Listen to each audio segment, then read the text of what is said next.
I'm just gonna be a bummer for like the first half of the video. Hi, my name is Adriana, and today I will be going over my biggest disappointments and biggest surprises of 2021. I was inspired to do this kind of trend-ish video after watching Lynn from In Lynn's Library do it. I just thought it sounded really fun. I also decided to add biggest surprises to the video instead of just doing disappointments, just because I don't like being a bummer for the whole video. I'm just gonna be a bummer for like the first half of the video. So to kind of lay some groundwork as far as my disappointments, these are books that just basically didn't meet my expectations. So I am not gonna include a book like Ready Player 2 that I knew was gonna be bad, and then it was bad. It met expectations. It was neither a disappointment nor a surprise. I knew it was gonna be bad. I read it anyways. It was bad. So that's it. That's that. These are books that I had either higher expectations in mind for some reason and they didn't meet those, or I had no expectations and I just found them not very good. I decided to do these in chronological order in which I read them, so I'm going to start with Axiom's End by Lindsay Ellis. I had higher expectations for this just because I knew Lindsay Ellis was a really successful YouTuber, and not just like any kind of YouTube. She did a lot of like film and story analysis, so I just kind of had some higher expectations, I guess, which I recognize now was probably not the correct way to like think about this. Just because you're a good critic doesn't mean you're a good producer of whatever you critique.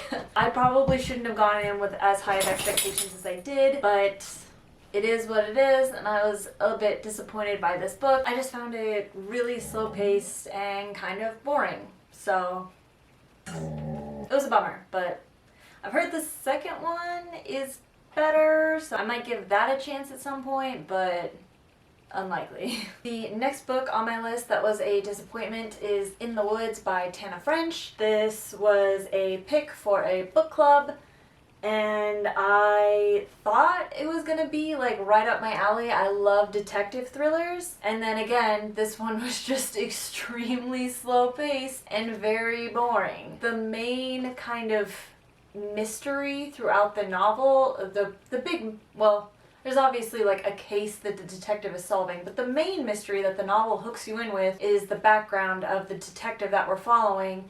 And by the end of the book, you still know nothing about the background of the detective that we're following. So that just kind of made me even more disappointed, because like, if you're gonna have the hook of this book be the mystery and the intrigue of the background of this character, then tell us.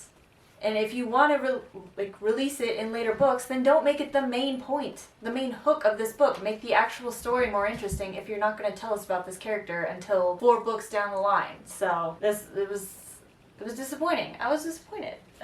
The next book on my list is The End Is Always Near by Dan Carlin. I went into this book with very high expectations. I am a very big fan of Hardcore History, his podcast, and he goes so in depth into the human side of different large events in history. I mean, he has a 20-hour podcast series on the leading up to World War I, like a very short amount of time, and he has 20 hours talking about it. I was almost immediately disappointed when I saw the length of this audiobook was like 6.5 hours, because like that's pretty much the length of like one of his podcast episodes. I was expecting more in-depthness. I was just expecting more out of this book than what I got. It was kind of a conglomeration of his greatest hits that he talks about throughout a couple of his different podcasts and podcast series. So it was definitely a bummer for me, but I mean, it's still a great read if you're not a Hardcore History fan already, because like I said, it's just a greatest hits album of Dan Carlin. So this would be a good thing to jump into if you've never listened to him before. The next book I want to talk about, I want to preface that I don't think this is a bad book by any means. I'm still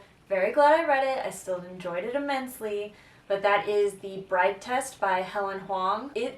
I enjoyed The Kiss Quotient so much. So much. I think it is probably up there with like the best books I read I think I read that in 2020, but it's an incredible, I love The Kiss Quotient. So my expectations were just sky high for Bride Test, and when I read it, I ended up just kind of feeling like a run-of-the-mill romance. Like, I just kind of didn't make me feel any different or didn't feel any better or worse than any other romance book I've ever read. My expectations were set too high just because I enjoyed The Kiss Quotient so much. I love a woman in STEM. It was just a little disappointing. The third book in the Kiss Quotient series, though, it does, bring up the trilogy as a whole up a little bit. I did enjoy the third one a little bit better, but overall, this was another disappointment. The last book to disappoint me in 2021 was Daughter of Sparta. I don't know why I had such high expectations for this. Like, I had read several reviews on Goodreads that said it was very YA-y. And, I do read a lot of YA, so, I can grant myself that, those are some reviewers who just don't like young adult. And then I, saw it was James Patterson, and I was like, well, maybe, the James Patterson brand has evolved since I read it in high school. And there were a lot of red flags, and I just blew right by them to just being so excited to read and have this book that I actually pre-ordered a signed copy where I requested that the author sign it to me, to my name. Now I have this book that I paid to pre-order and have signed, and it was just not very good. I talk about this in my November wrap-up, but it's just not the things I like in a book. And I built this up so much in my brain that I just don't think it had any choice but to disappoint me, especially considering all the red flags that this is mostly on me. I should have known, but I didn't. But hopefully I won't be disappointed by any other books I read this year. So, shaking off all that negative energy, I want to jump into the books that surprised me for some reason during this year. So I won't be including continuations of series that I know I love. Stuff like The Scorpion's Tale, a continuation of the Nora Kelly series, which I knew I would love. I knew I'd give it 5 stars. I did give it 5 stars. It put me into a reading slump because I just loved it so much and I didn't want to read anything else. I also won't be including stuff that was, super hyped up and then just lived up to said hype. Under the Whispering Door, this was extremely hyped up, and it lives up to its praise. So, starting with Dark Matter by Blake Crouch. I guess if I had been reading at the time this came out, I'm sure it would have been properly hyped up for me. It's such a good book. It's such a good book. And I got it on audiobook because I guess I just didn't really know that much about it. I never read Blake Crouch as an author, so I just kind of picked it up on audiobook from my library just to check it out. And I enjoyed it so much. I have recommended it to so many people. It is so incredibly good. I had such a good time reading it.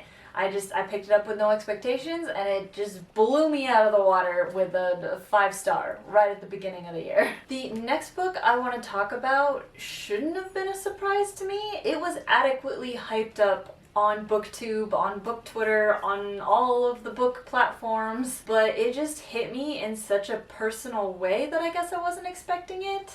And that is, Midnight Library. I had heard everybody talking about how good it was, but I guess the surprise part of it for me was how deeply it impacted me as a human with my experiences. I figured it would be a good book, it would be, entertaining and thought-provoking, but just this peered into my soul as a human, and I have now made pretty much everyone in my life read it. There are notes from my best friend in here. There are notes from my sister who just finished it. Oh my gosh, this book just means so much to me, and I will probably be rereading it every year for the rest of my life, because it's also just, there's so much in this small little, it's such a small little read.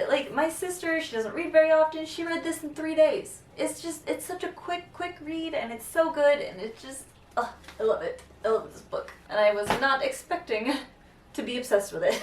The next book I want to talk about is A Spy in the Struggle by Aya De Leon. I searched out for this book, so I guess the reason I didn't have any expectations for this book is because I've never heard anyone ever talk about it. I had to dig and explore to find this book. I really wanted a spy thriller novel written by a woman, and so I searched spy thriller novels written by women, and this came up, and I just kind of grabbed it without really knowing anything about it, never having heard about it, and I really, really did enjoy this. I guess another kind of surprising fact is that this writer is typically a contemporary romance writer. This was her first foray into the spy thriller genre, and I think she did a really incredible job. There are a couple things that I probably would change about this book, but I still enjoyed it immensely, and it still, exceeded my expectations for what I thought this book was going to be, and I definitely recommend it if you are into spy thrillers. The next book I want to talk about, I actually don't have on me because I loaned it out already,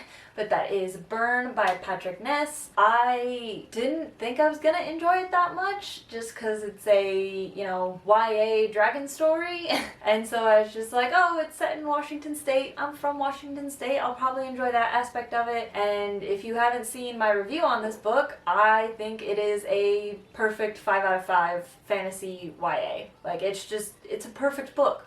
Everything about it works beautifully. It all meshes together. Everything just works together in such a well-oiled machine as far as, characters, plot, setting, everything. It just works so well together. And so I think that was the biggest surprise for me. Just everything is just perfect. There is nothing I would change about this book. It is a perfect book. The last book I want to talk about is What is Real by Adam Becker. I was just in a very science-y mood.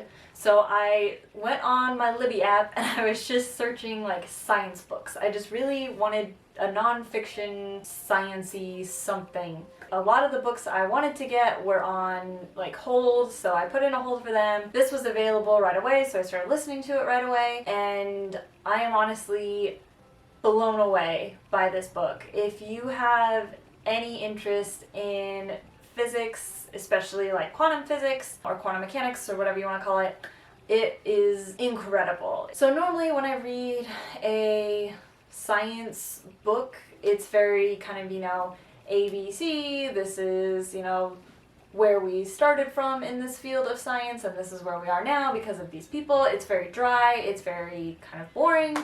I think Dr. Becker does an incredible job of weaving a narrative out of the very human aspects of quantum physics. It is a very tumultuous field of science as far as the different interpretations. I mean, Newtonian physics is very apparent. When you drop a ball, you can calculate the time it'll take to fall on the ground, and then you can measure the time it will take to fall on the ground, and it's, perfectly explained out. Everything makes sense.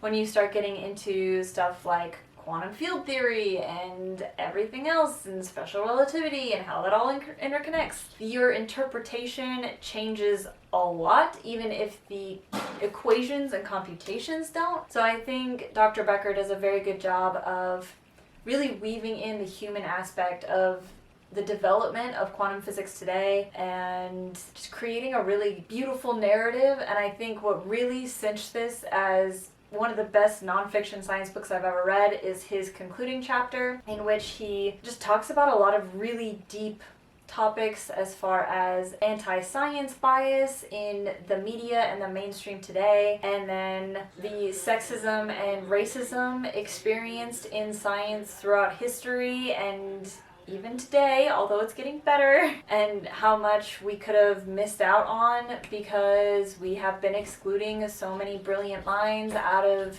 the history of science. I don't know, I just thought it was a really well-written book, and I enjoyed it immensely, and I was very surprised and taken aback because I was not expecting just a generic nonfiction science book to make me feel so emotional. I don't know, I enjoyed it a lot.